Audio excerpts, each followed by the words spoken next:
Olá, olá, maravilhosos e maravilhosas que seguem o canal Gabriela e Arthur Ainck. Como prometido, estamos aqui para o primeiro vídeo da nossa série de 5 vídeos sobre a vida, a obra e alguns temas muito especiais dentro do pensamento dele, Rubem Alves.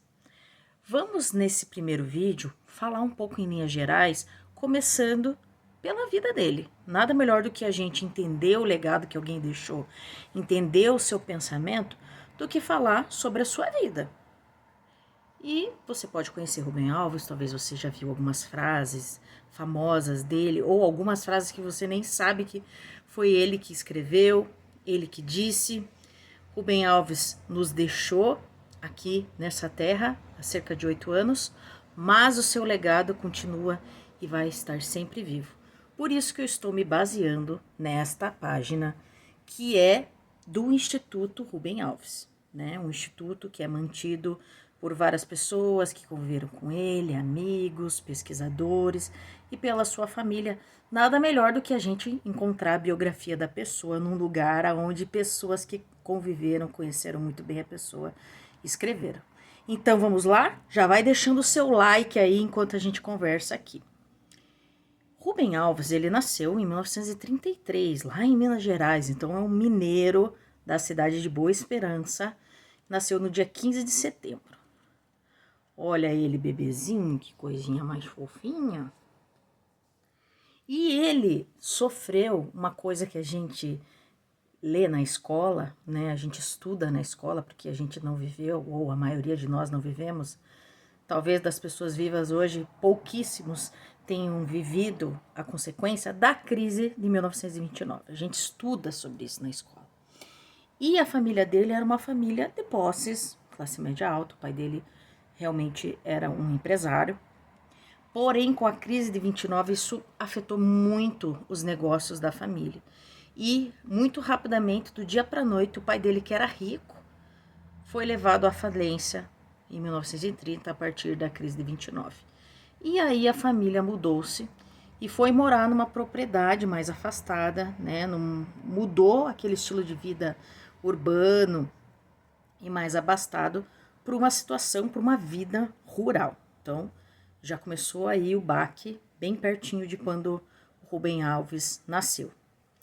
Bom, mesmo com esses tempos difíceis, Rubem Alves ele relatou na sua obra uma infância muito feliz, com brincadeiras na rua, com assim sempre a presença do pai e da mãe, com muito carinho, uma família assim bem estruturada nos relacionamentos, na maneira em que os valores eram passados para ele. Aí o seu pai se reestruturou, começou com outros trabalhos, melhorou um pouquinho de vida, não chegou naquela situação anterior, mas melhorou um pouquinho de vida. Em 1945, a família se mudou novamente para o Rio de Janeiro. E aí estava um padrão de vida um pouco melhor, né? Foi escalando e foi melhorando um pouco as condições de vida.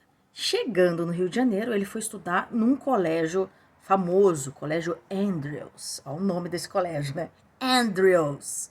Nesse colégio, como ele tinha vindo do interior e como ele tinha um pouco de sotaque diferente, então ele conheceu o bullying. O bullying é o termo que a gente usa hoje, né? Mas naquela época era aquelas brincadeiras, aquele impacto que as crianças e adolescentes têm com o diferente, que não consegue aceitar o diferente e fica tirando sarro, aquela chacota na hora do recreio. Então ele passou por tudo isso nessa fase. E essas vivências que ele teve na escola fizeram ele ter um perfil um pouco mais calado, um pouco mais solitário.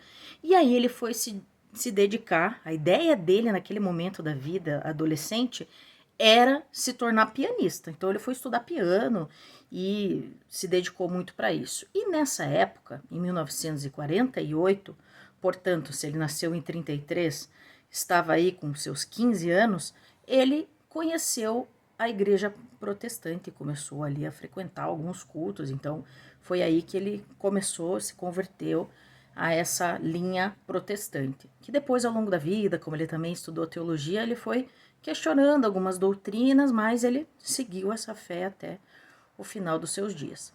Com 19 anos, ele se mudou para Campinas e foi estudar teologia no Seminário Teológico Presbiteriano, que era a igreja que ele seguia. E ele terminou em 57, portanto, com apenas 24 anos, ele já era, né, bacharel em teologia, já era um teólogo formado. E começou, então, a cursar paralelamente à teologia, um pouquinho depois, um curso, né, um centro preparatório para oficiais de reserva, né? E em 54 ele recebeu, então, um prêmio lá na artilharia, porque ele se deu muito bem com isso. Ao mesmo tempo, ele continuou estudando piano, tanto é que em 56 ele já também se graduou aí na parte de piano. Então, assim, uma pessoa multitalentosa, né?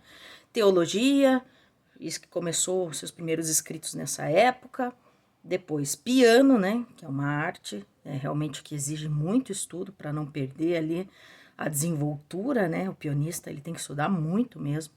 Também foi trabalhar, né? Fez esse curso de oficiais de reserva. E em 56 ele conheceu e começou a namorar com Lydia Nopper, né? Que foi a sua primeira esposa e foi a mãe dos seus filhos, dos seus 3 filhos, que ele teve 2 meninos e uma menina. Eles se casaram em 7 de fevereiro, que dia lindo, é o dia do meu aniversário. 7 de fevereiro de 1959, olha, 7 de fevereiro e o ano que a minha mãe nasceu, olha que coisa bonita. E já nesse mesmo ano, bem no finalzinho do ano, nasceu o primeiro filho deles, o Sérgio. E em pouco tempo ele também começou a ter uma carreira pastoral, então ele se tornou pastor na igreja presbiteriana. E aí ele começou a questionar algumas coisas, começou a tomar consciência que talvez a linha teológica dele não seria uma linha convencional como outros pastores, que ele professava a fé, mas que ele questionava algumas coisas, algumas promessas futuras que algumas doutrinas têm. Ele achava que ser cristão é para esse tempo presente, é para a gente mudar a nossa vida e mudar a vida das pessoas. Vamos ver uma coisa que ele falou num dos seus livros sobre isso? Ele falou o seguinte: eu achava que a religião não era para garantir o céu depois da morte, no mundo vindouro, mas para tornar esse mundo que a gente está um lugar melhor. Então, que depois da morte a gente não poderia mudar nada, a gente teria que mudar esse mundo. Agora, quando estamos vivos. Claro que as minhas ideias foram recebidas com certa desconfiança naquela época, né? Vamos pensar ali, década de 50, de 60, que ainda tinha uma visão, assim, bem tradicional em várias religiões e várias congregações cristãs.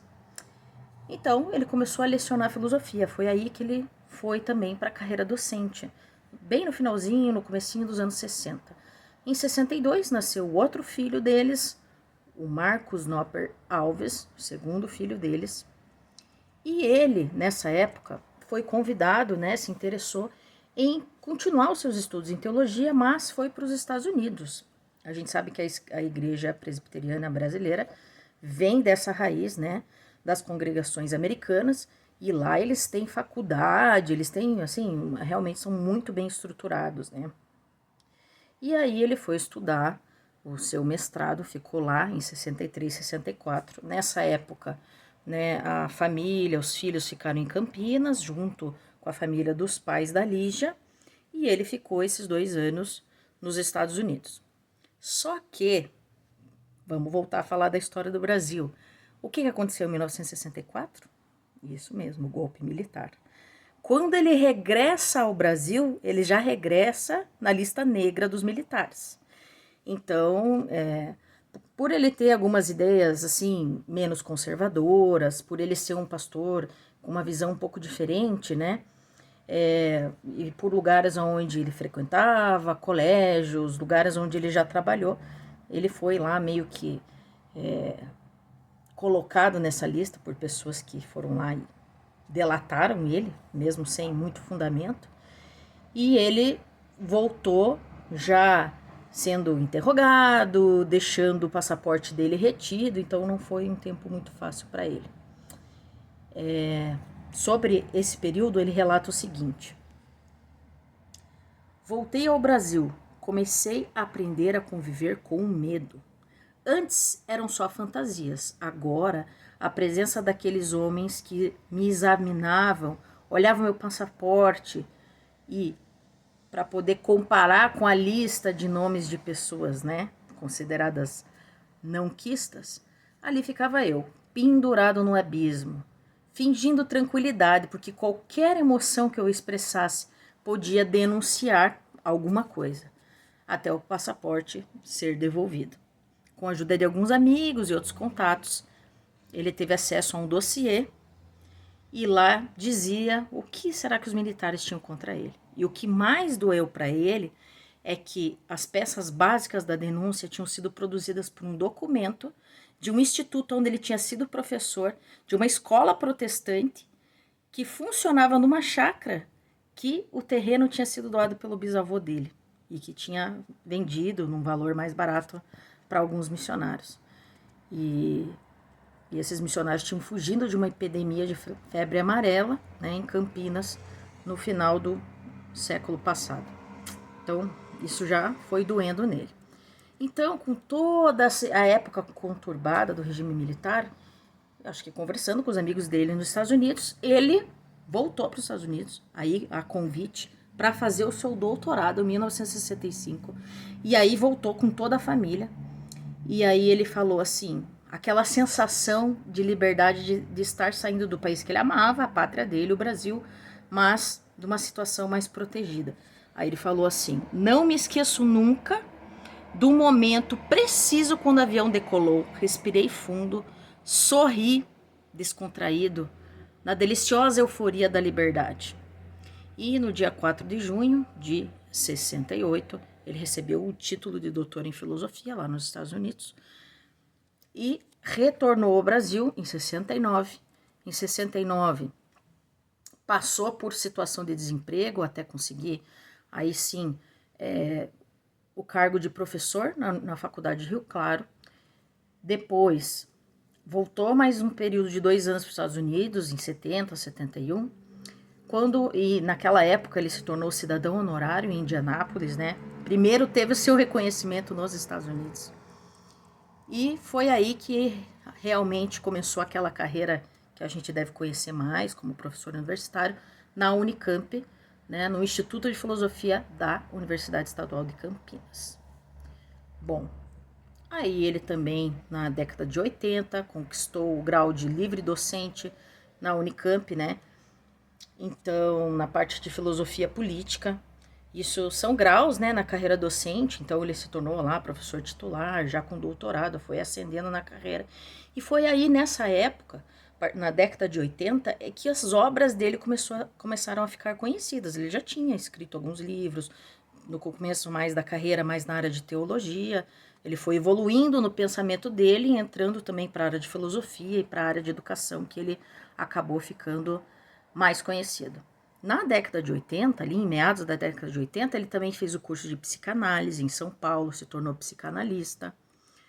Ele se divorciou da primeira mulher, casou-se com Thaís Couto, sua segunda mulher, onde ele ficou casado cerca de 15 anos, e tornou-se também professor emérito em 96 da Unicamp, né, e também ganhou lá a chave da cidade como cidadão campineiro, né, de Campinas. No final da vida, interessante essa passagem, ele se separou da segunda mulher e ele nunca tinha perdido a proximidade com a primeira esposa, né, a Lígia, e eles voltaram a se casar. Aí ele descobriu, ele se curou de um câncer, depois descobriu o mal de Parkinson, que foi muito difícil para ele no final da vida. E aí ele ganhou várias premiações, as obras dele ficaram muito famosas. Ele escrevia crônicas semanais em vários jornais de grande circulação, né? E aí é que ele começou a ficar conhecido do grande público, né? Final da década de 80, década de 90. O Rubem Alves se consagrou um dos maiores nomes da educação brasileira, aí já na década de 90.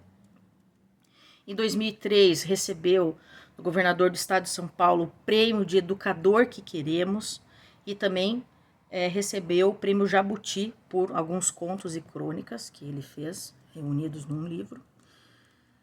A partir de 2010, né, começou a sofrer do mal de Parkinson e recebeu também um prêmio há 10 anos atrás, 2012, lá nos Estados Unidos. Aqui achei bonito essa frase final, que ele encantou-se no dia 19 de julho de 2014, né, faleceu de falência múltipla de órgãos, viveu muito bem. E é importante, uma coisa importante da passagem dele, que ele teve uma filha um pouco depois dos outros filhos, né? Já na década de 70, acho que foi em 74, a Raquel Alves. E a filha dele nasceu com um lábio leporino, uma deformidade nos lábios, que também nasce com o palato, né? Que é a parte de cima, o céu da boca mal formado ou sem. Teve que passar por várias cirurgias. E o fato dele ter uma filha que já nasceu especial e que passou por vários procedimentos, foi isso, assim, que levou ele a ser o Rubem Alves que a gente conheceu. Porque ele passou a escrever sobre isso, escrever de uma maneira muito mais emotiva, com muito mais amor, e dar aquele tom não acadêmico na escrita dele, que fez ele ser o Rubem Alves que a gente conhece. Aqui tem vários prêmios que ele recebeu, tá? Eu sugiro que vocês entrem aí no site do Instituto Rubem Alves. Aqui, gente, é só vocês entrando no site. Eu não vou ficar falando aqui. Todas as obras dele na área de teologia, muitas obras, muitos livros. Na área de educação, muitos e muitos. E são os grandes best-sellers dele. Também aqui, livros infantis. Eu nem sabia que ele tinha escrito livros infantis. Olha a minha ignorância aqui, ó. Muitos livros também de crônicas, poesias, sobre o cotidiano. E ele era músico, né? Ele tem músicas também. Então, gente, esse foi o primeiro vídeo para a gente entrar um pouquinho no universo do Rubem Alves, entender quem ele foi, pensar um pouquinho na vida e na obra dele. E fica com a gente. Esse é apenas o primeiro vídeo dessa série de 5 episódios sobre a vida de Rubem Alves. Tchau, tchau. Se inscreve se você chegou por acaso nesse vídeo para você ser notificado desse e de outros vídeos do nosso canal.